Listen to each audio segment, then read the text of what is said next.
Frères et sœurs, chers amis, bon ça va? Amen.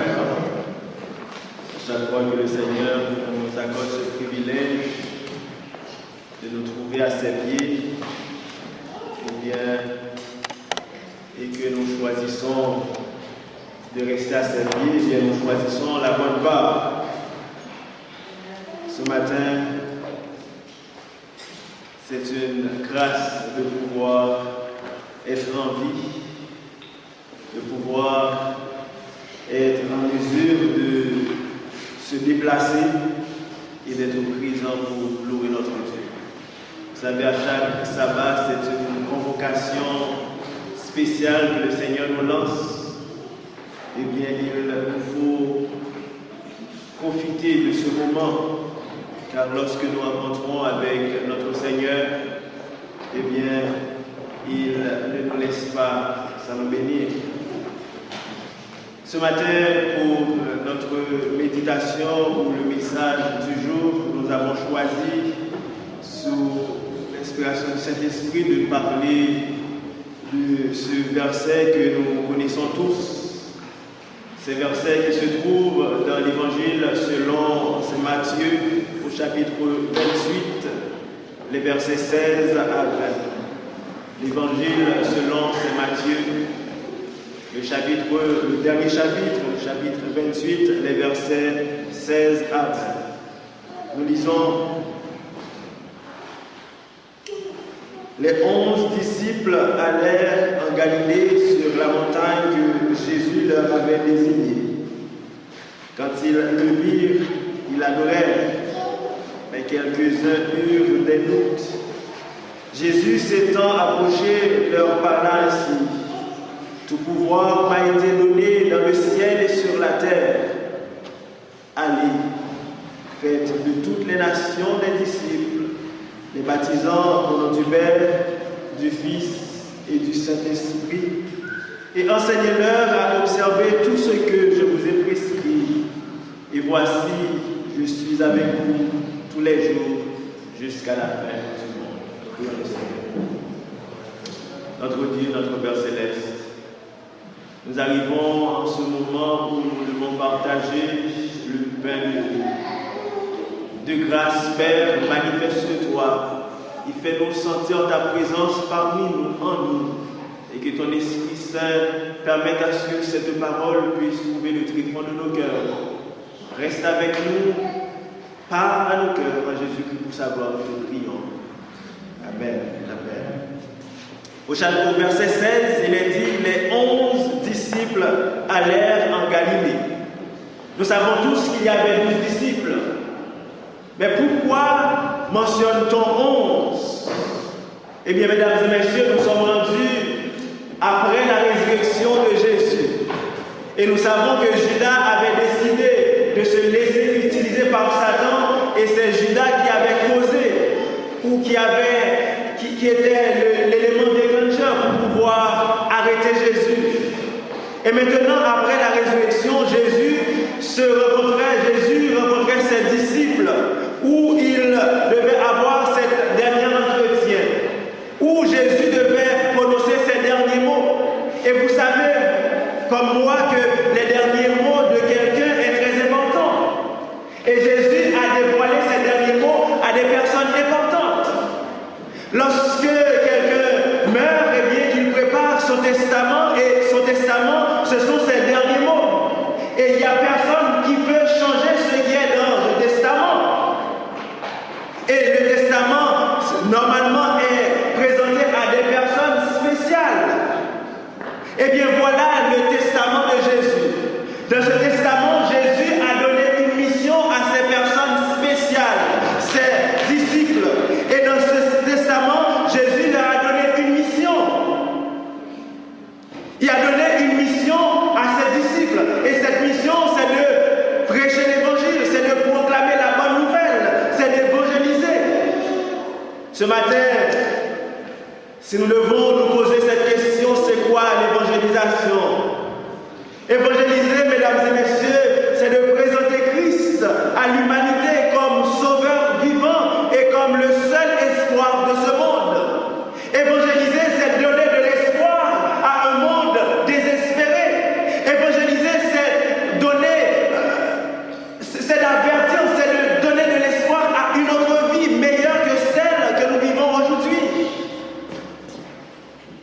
Jésus savait que notre monde aurait besoin de cette espérance. Évangéliser, c'est donner de l'espoir. Cela signifie que nous devons exhorter les gens à accepter le Christ comme leur sauveur personnel. Ils doivent reconnaître que sans lui, ils sont totalement sans espérance et perdus. Évangéliser, mesdames et messieurs, c'est aider le monde à prendre une autre direction.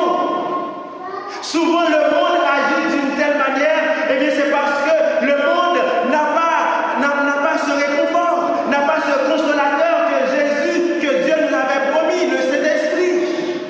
Et lorsque nous partageons ce message avec ceux qui sont dans le désespoir, à ce moment-là, même au sein des problèmes, même au sein de la douleur, ils seront toujours en vie, parce qu'ils savent que ce qu'ils vivent aujourd'hui n'est pas la fin de tout. Et pour cette raison, nous qui sommes dans l'Église, eh bien, si nous ne connaissons pas Christ, nous devons apprendre à le connaître.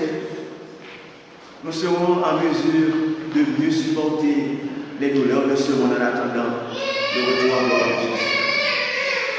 Mesdames et messieurs,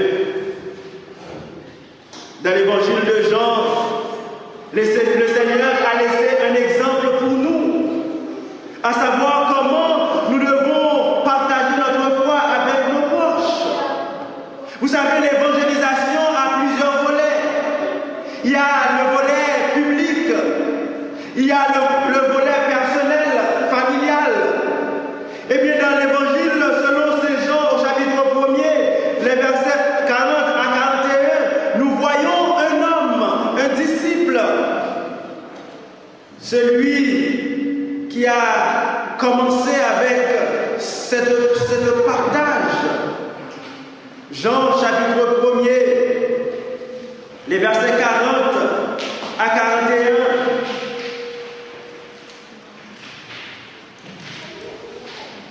Jean 1er, verset 40 à 41, il est dit, André, frère de Simon-Pierre, était l'un des deux qui avait entendu les paroles de Jean et qui avait suivi Jésus. Ce fut lui qui rencontra le premier son frère Simon et lui dit, nous avons trouvé le Messie, ce qui signifie Christ. S'il y a une méthode qui fonctionne vraiment, c'est bien celle par amitié. Aujourd'hui, nous essayons par tous les moyens d'évangéliser. Nous essayons par tous les moyens de partager, de proclamer la bonne nouvelle. Mais malheureusement, nous voyons que comme s'il y a une sorte de muraille qui nous empêche de faire notre travail. Le Seigneur nous donne cette mission et il nous a promis qu'il sera avec nous tous les jours jusqu'à la fin du monde. Mais aujourd'hui, nous voyons que la société est renfermée dans une boîte. Et lorsque nous parlons de l'évangile, eh bien la réceptivité est parfois très limitée. Mais le Seigneur nous a laissé des exemples pour pouvoir sortir de cette situation. Là, nous voyons André qui commence par partager le message avec son frère. Cela s'appelle l'évangélisation par l'amitié. Dans l'évangile de Jean, nous trouvons les principes de base, la manière de se comporter et aptitudes que tous les chrétiens ont besoin tous les jours, tandis qu'ils partagent leur foi. Nous devons être des chrétiens avec une connexion directe avec notre Dieu et aussi être disposés à partager notre foi. Au verset 37, nous lisons les deux disciples l'entendirent prononcer ces paroles et ils suivirent Jésus. Il y avait deux des disciples de Jean, lorsque nous disons Jean-Baptiste, qui ont décidé de suivre Jésus lorsqu'ils entendirent ce message que Jésus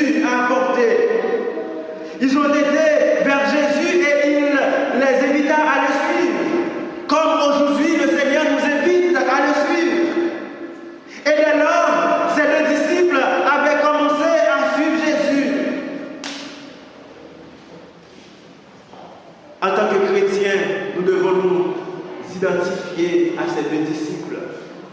Lorsque nous entendons l'appel de Dieu, le Saint-Esprit parle à nos cœurs, eh bien nous devons être obéissants et suivre le Seigneur. Et suivre le Seigneur, mesdames et messieurs, implique aussi des sacrifices. Lorsque nous suivons le Seigneur, eh bien, il y en a qui pensent que le fait de suivre le Seigneur, eh bien, la vie va être rose.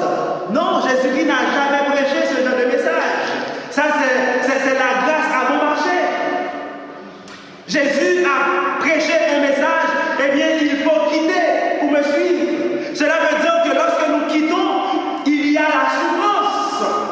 Lorsque nous suivons Jésus-Christ, il y a le sacrifice lorsque nous suivons Jésus. Mais ce que nous devons comprendre, c'est que oui, il y a des sacrifices, mais celui qui nous a créés, celui qui est tout puissant, celui qui a reçu tout pouvoir dans le ciel et sur la terre, nous a promis qu'il sera avec nous tous les jours jusqu'à la fin du monde.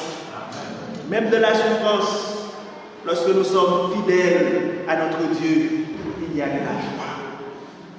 Il y a de la joie. Car nous pouvons voir cela parmi les disciples qui nous ont précédés, qui ont été décapités, mais ils l'ont subi avec joie, parce que Jésus était avec eux. Au verset 40, un de ces deux disciples, du nom d'André, est identifié comme étant le frère de Simon-Pierre.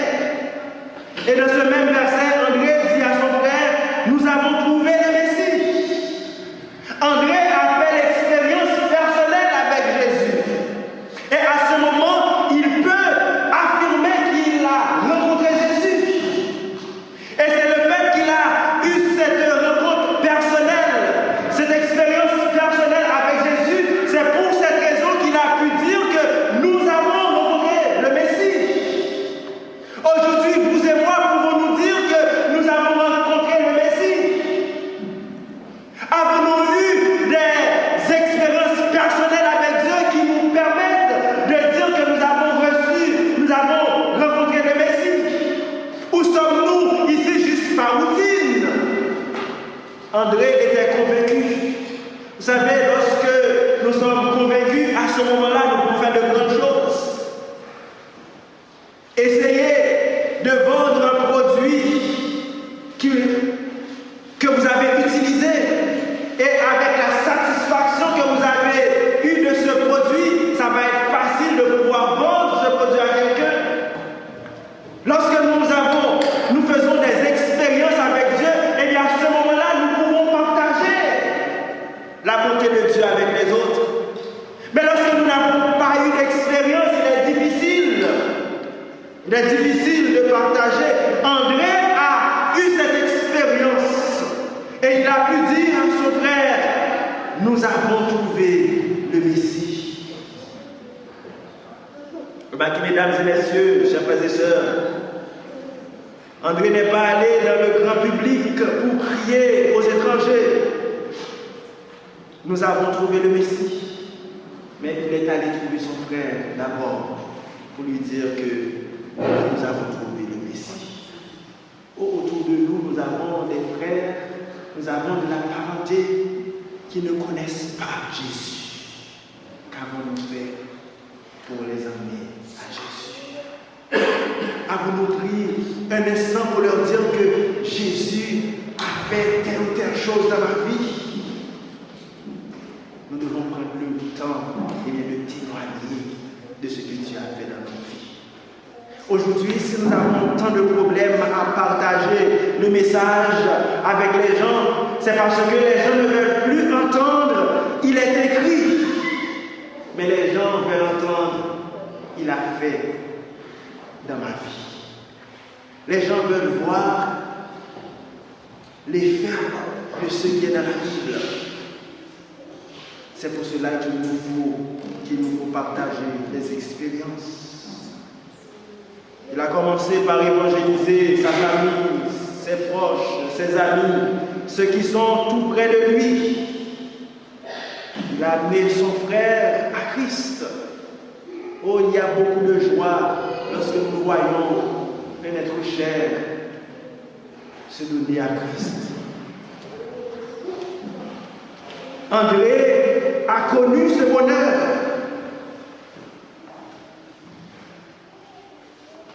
André a connu ce bonheur. Lorsqu'il a rencontré Jésus, la première chose qu'il a fait, il a amené sa famille à Christ. Et Pierre est devenu un grand prédicateur. Oh, souvent nous avons de grands prédicateurs pas trop loin de nous. Nous avons des gens qui vont amener beaucoup d'âmes à Christ, mais nous négligeons ces personnes en pensant que ces personnes ne vont jamais accepter la vérité, en pensant que ces personnes ne vont jamais accepter de suivre Christ, et nous les négligeons et nous courons après quelqu'un qui est très loin et que cette personne qui est juste à côté aurait pu l'emmener sans perdre beaucoup d'énergie. Parfois nous travaillons à contre-courant. Nous travaillons à contre-courant. André a compris que le message doit être prêché à son frère. Et le Seigneur a utilisé Pierre pour faire de grandes choses. Nous ne devons pas regarder les gens selon leur caractère pour témoigner de Dieu. La personne peut avoir un caractère très fort, mais il faut partager la parole de Dieu, car il y a différentes manières de partager la parole. Ou parfois, lorsque nous regardons quelqu'un, eh bien nous pensons que cette personne est quelqu'un avec qui nous ne pouvons pas parler. Mais lorsque nous commençons par parler avec cette personne, nous pensons qu'il n'y a pas d'autre personne meilleure que celle-là. Il ne faut pas regarder ce qui frappe, mais laissons-nous utiliser, guidés par le Saint-Esprit pour faire le travail. Si le travail était impossible, Jésus-Christ ne nous l'aurait jamais donné comme mission. Mais il nous a dit d'aller, de prêcher la bonne nouvelle. Vous savez, souvent nous mettons beaucoup d'accent sur le fait d'aller. Mais ce qui est important dans ce verset, là où Jésus a mis beaucoup d'emphase, c'est de faire des disciples. De faire des disciples. Le plus important dans ce passage, c'est de faire des disciples. Nous pouvons faire des disciples de différentes manières. Maintenant, si vous êtes un disciple avec un don d'évangélisation, eh bien la méthode d'André n'est pas aussi importante pour vous que pour celui ou celle qui ne se sent pas bien à faire du porte-à-porte, à s'approcher des gens. La méthode de André, c'est une méthode où, eh bien, pour ceux qui se sentent incapables d'aller frapper dans les portes, ceux qui se sentent incapables d'approcher eh bien, des étrangers, eh bien, c'est la méthode que le Seigneur vous donne. Car il n'y a personne, il n'y a pas un disciple, pas quelqu'un dans l'église qui doit s'asseoir et attendre que quelqu'un d'autre fasse le travail. Car si tu es un disciple, tu as reçu aussi le mandat de faire des disciples. Et lorsque nous avançons dans Jean, chapitre 6, versets 8 et 9, il est dit, un de ses disciples, André, frère de Simon-Pierre, lui dit, il y a ici un jeune garçon qui a 5 pains d'orge et 2 poissons. Mais qu'est-ce que cela pour tant de gens peut faire pour tant de gens? Là, nous sommes en train de voir lorsque Jésus était avec la foule et il devait donner à manger à la foule. Remarquez, c'est André qui a reconnu le petit garçon. Le petit garçon était de sa communauté. Comment André a fait pour reconnaître ce petit garçon? C'est parce que André avait une relation avec sa communauté. André a partagé le message avec sa communauté. Et le fait qu'il a partagé le message, eh bien, il y a une relation d'amitié qui s'est développée. Et lorsque le besoin des personnes qui pouvaient aider. Ce jeune garçon était du même village que André. À cause de ce jeune homme, beaucoup de personnes ont été nourries. Lorsque nous développons des relations d'amitié avec les gens, eh bien, il est possible, même dans un grand groupe, de les reconnaître. André a commencé à évangéliser par sa famille, après sa communauté et ensuite le grand public. Aujourd'hui, le Seigneur veut que nous fassions la même chose. Notre mission en tant que disciples, eh bien, c'est de partager la bonne nouvelle. C'est de donner de l'espoir à ceux qui meurent. Et si nous essayons de sortir les 4 caractéristiques d'André,